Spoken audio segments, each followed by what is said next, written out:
Okay. Well, we did that, of course, to welcome our good friend Brian Hadad, the co-host of Sports Talk Mississippi, and, of course, the wildly successful Thunder and Lightning. I like that.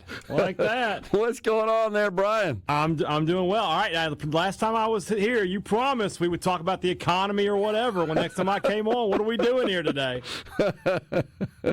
No, man, it's football season. All right. So we're going to have to talk about that. But first, what about this celebrity roast for our good friend, great Mississippian restaurateur, Robert St. John? They are really stretching the word celebrity on this one. And when they called me and asked if I wanted to be a part of this, like locally well known at best. Yeah, I'm looking forward to that. You know, Robert's, like as you mentioned, great guy, a great Mississippian, a guy who does a lot for us here in this state.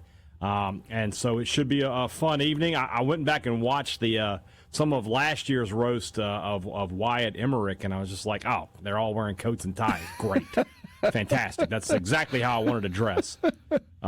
So, you know, I'll try to keep it reasonably civil, I guess, when I get down there in a couple of weeks. Where is this happening? Oh, I don't even know off the top of my head. It's happening locally, right? Yeah, here in Jackson. I'll have to come down to Jackson for it. So I'll be there. I'll be there where you're sitting right there. I'll be sitting there. Well, in about 2 weeks. Well, come on by and see us. We always look forward to that. Absolutely. So most important question, you know, there's been some kind of shifting around, of course. You got Richard Cross hosting the morning show here. Yeah. I just want to know, am I still your favorite Rebel? Yeah, that ranking hasn't changed. You know, rankings are a very fluid situation. You know, you go up, you go down, but sometimes you're just locked in.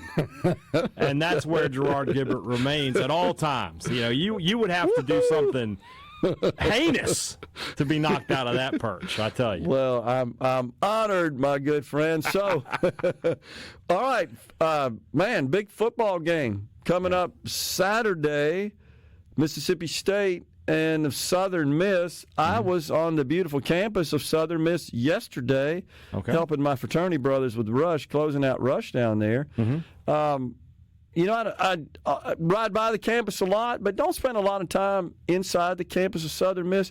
It's really a very nice campus, and the thing I observed in particular, Brian, is that all the buildings seem like they're brand new. I mean, they're just spectacular. Have you noticed that? Yeah, when you drive past, you're like, man, this is a really bright, shiny campus for whatever reason. Yeah, it's a great campus, and looking forward to being there Saturday. I have to leave Starkville pretty early, but I'll be there at the Rock for this one. And like you said, Gerard, big game for both teams. Well, two teams that they want to bounce back from what they did a season ago. Yeah, and you know what? I was on campus, of course, and with the group there. Of course, they kind of thumb their nose a little bit, tongue-in-cheek, because of my Ole Miss connection.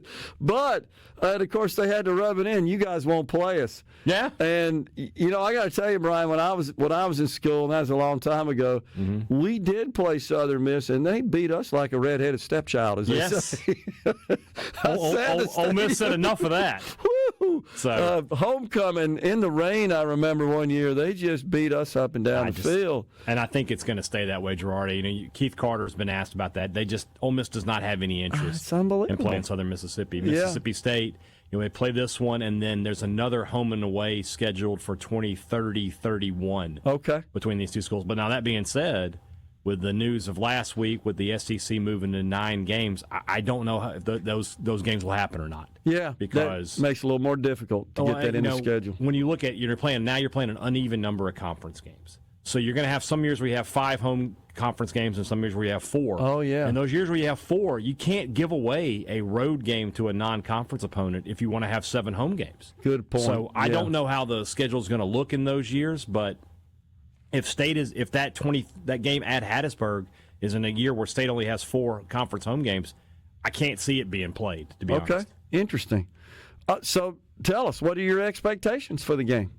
Yeah, man, this has been one of the toughest games to prognosticate in my time of doing this, just because the two teams are so different. You're talking about, between the two rosters, 120 different players from a season ago. I mean, Southern Mississippi is not the team. This is not the same team that went 1-11 last year. This is not the same Mississippi State team that went 2-10. It's really different at USM because they have a brand new coaching staff. State kept the same guys in place. Mm-hmm. Normally you would just look at it and go, okay, it's an SEC team versus a Sun Belt team. The SEC team is going to win and win big. But after what happened last year at State with Toledo, I can't just sit here and be like, oh, yeah, it's a gimme game. No problem. They're going to win easily. There's a scenario where State goes down there and dominates them. But there's a lot of scenarios where this game is very close, and it's not out of the realm of possibility that USM could find a way to win. I think State will win. I would pick State to win. I would probably pick State to cover. I think it's a 12.5, 11.5 point spread, so State can win by 2 touchdowns and cover that. But do I go down there just completely locked in, confident of victory? Absolutely not. Okay. All right, so then share your expectations for the Bulldogs for the remainder of the season. I'm going to know what this team is really early. If they go down there, if it's 14-0 State at the end of the first quarter, I'm going to feel really good about State's chances to possibly get into a bowl game, right? If they're in controlling the game, both sides of the ball, you're going to feel really good. If this game is close, I'm going to tell you that it's going to be a struggle for Mississippi State this year. From a talent perspective, they added a lot, but they're still behind most of the teams they're going to play this year. They play 8 SEC games. The only game where you can look at it and go, there might be more talented is the Arkansas game. They're not as talented as Ole Miss, as Missouri, as Tennessee, Texas, Georgia, Florida, Texas A&M. And I don't know about Arizona State, who, was in the college football playoff a year ago, and they come to Starkville next weekend. So Jeff Lebby's got a big task in front of him. They spent big in the portal. They put together a pretty good class. They, top 20 portal class and a top 20 high school class coming off of a 2-10 season is impressive to me. So if you ask me that question again at halftime on Saturday, I might have a much clearer answer of what it is. As it is right now, I think they're going to struggle, but there's a window there for them to be a bowl team. Okay. All right. Do you see, Brian, just in college football in general, this separation, this gap widening between the haves and the have-nots with all the NIL portal stuff where it's become a money game? Yeah, in some ways, for sure. I mean, the truth is this, that Georgia and Akron play for the same national championship. It's just silly. Like, there's no chance on planet Earth that Akron is going to win a national championship in college football. And that's true for a lot of schools. So even within the SEC, there's division, right? There's, Mississippi State is spending plenty, but they're not spending what Texas is spending. Yeah. So on and so forth. So I do think that as you want to say, the haves and the have-nots, the power conferences and the group of 6 or whatever you want to call them, conferences, I think as the years continue to go by, that gap does continue to widen for sure. It just seems like it's been turned on its head to a great extent. It's certainly not the way it was when you and I were in school or just a few short years ago. Yeah.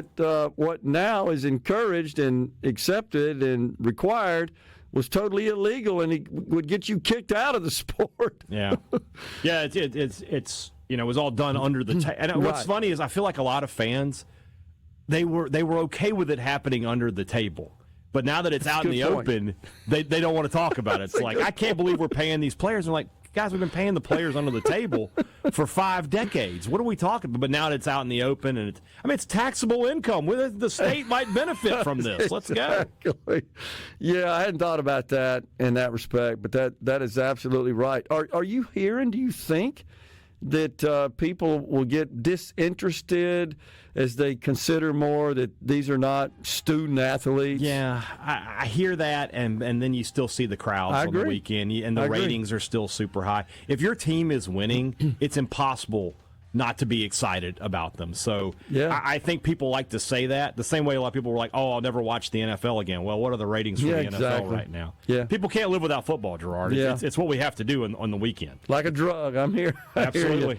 Brian Hadad, co-host of Sports Talk Mississippi, and also the wildly successful I like that. Keep saying it. Appreciate it, Brian. Always Anytime, good to see you, man. See you. See you. We're coming right back in the Element Well studio.